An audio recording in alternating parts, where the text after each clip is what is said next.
Halo teman-teman, kembali lagi bersama Naruop Channel. Kali ini Naruop Channel akan membahas spoiler lanjutan untuk anime Boruto episode 206. Inilah beberapa scan lanjutan untuk anime Boruto episode 206.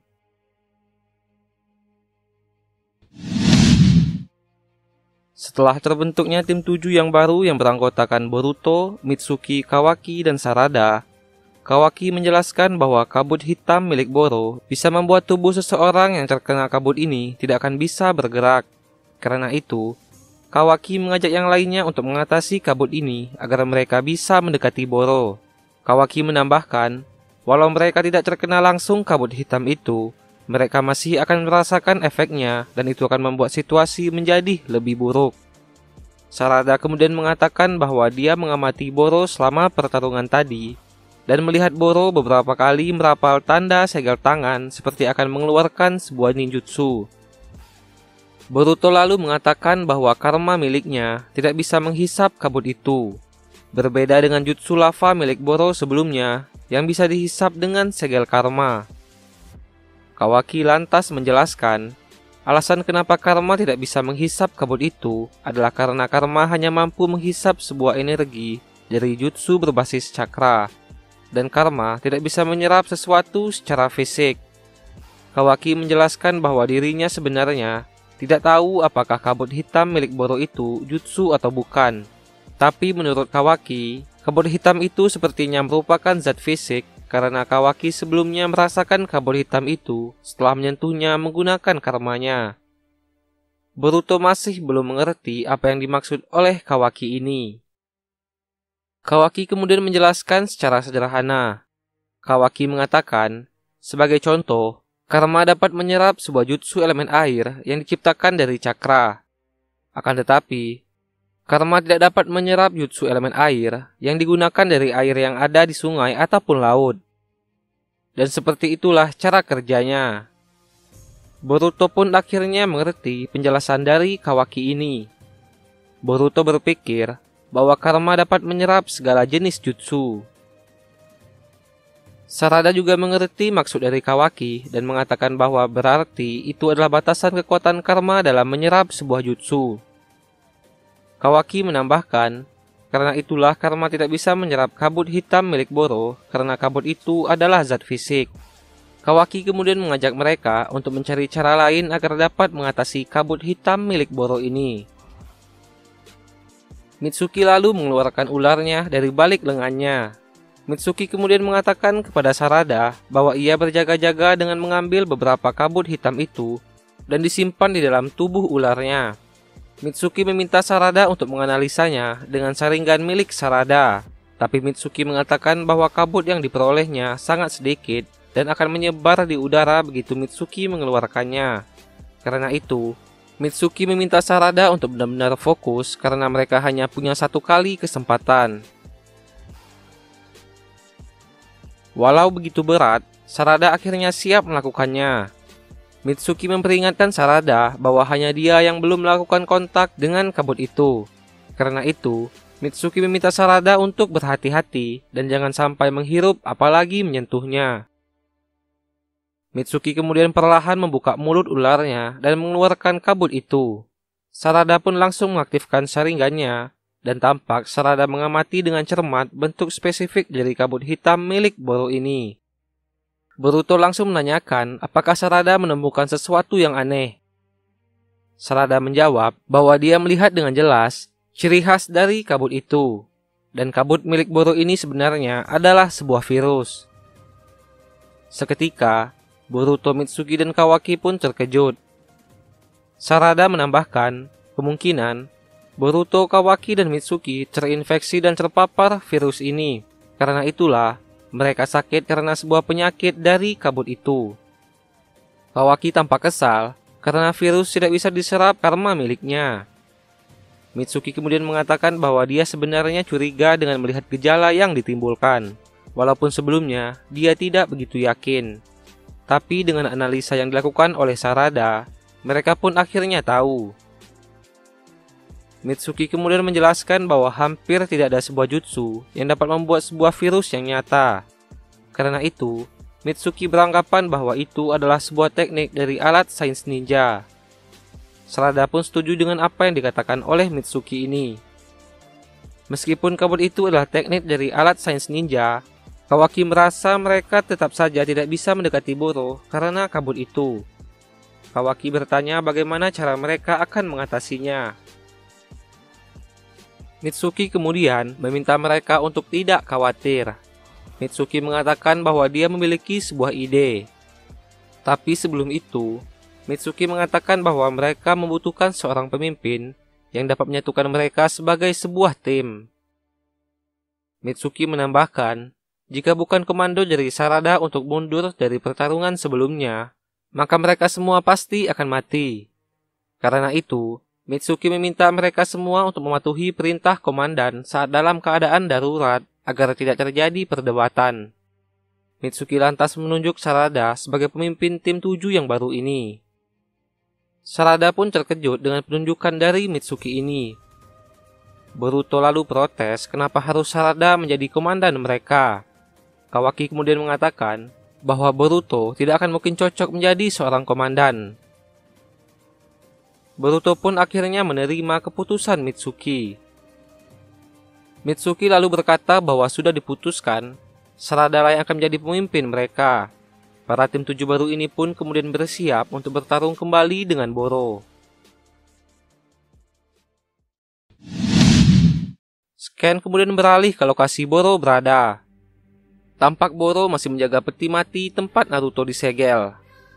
Sarada kemudian menunjukkan keberadaannya kepada Boro. Boro mengatakan, apakah Sarada akan menghadapinya seorang diri. Boro juga bertanya di manakah Boruto, Kawaki, dan Mitsuki.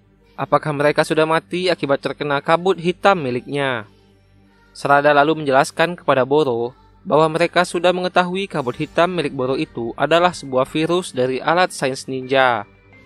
Boro pun tersanjung mendengar apa yang dikatakan Sarada ini. Ia pun bertanya, apa yang akan dilakukan oleh Sarada setelah mengetahui rahasia jutsunya.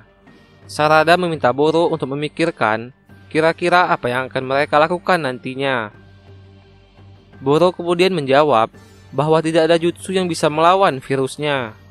Boro kemudian melompat ke arah Sarada dan menyerang menggunakan teknik elemen lava.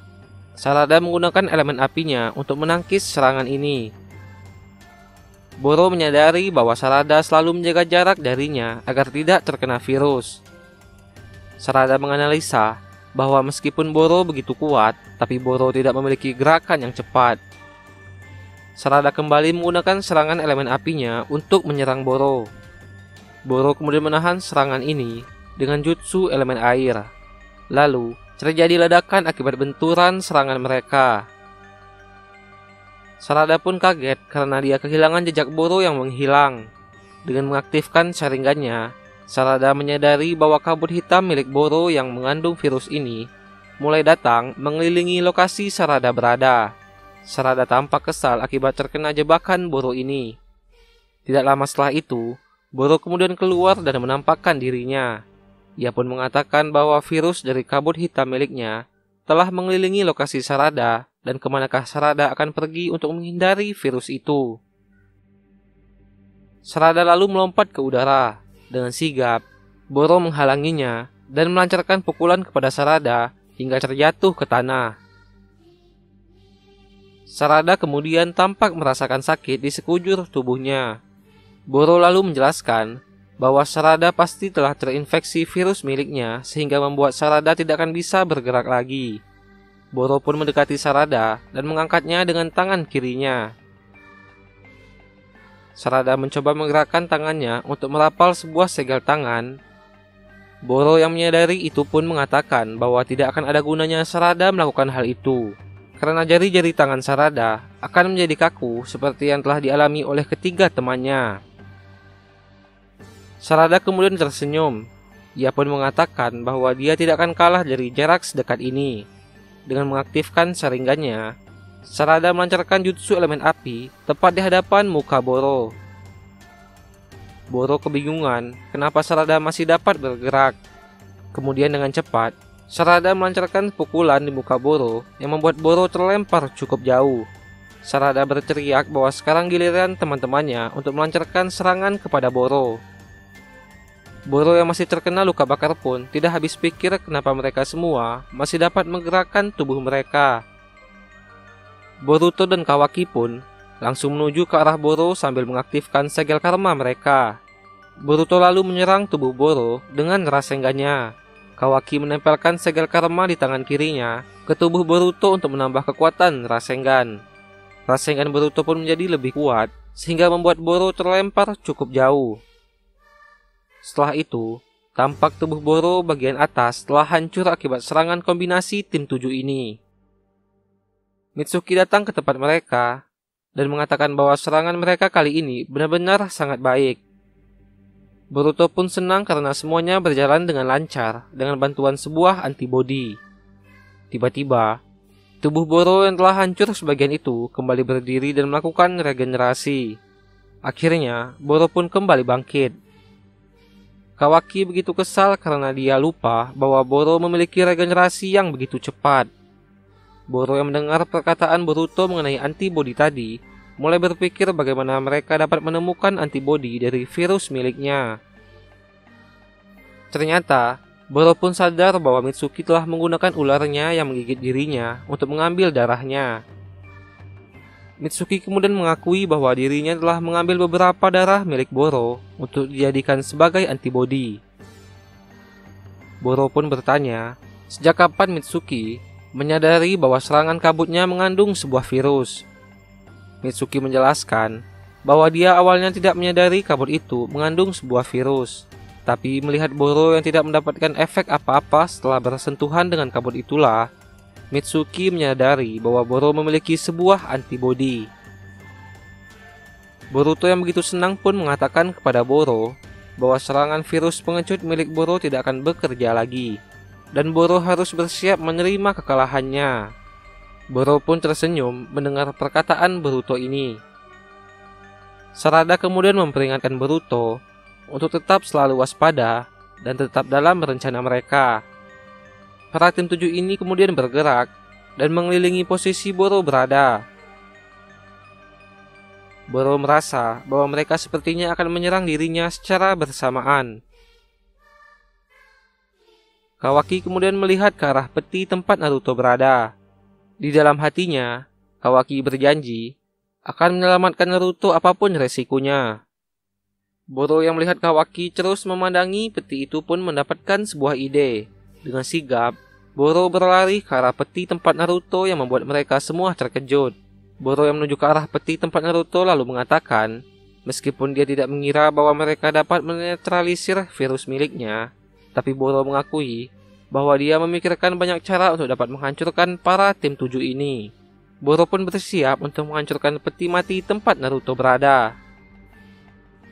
Dengan cepat, Kawaki kemudian mengejar Boro untuk mencegahnya menghancurkan peti itu. Nah, itulah beberapa bocoran lanjutan mengenai Boruto episode 206.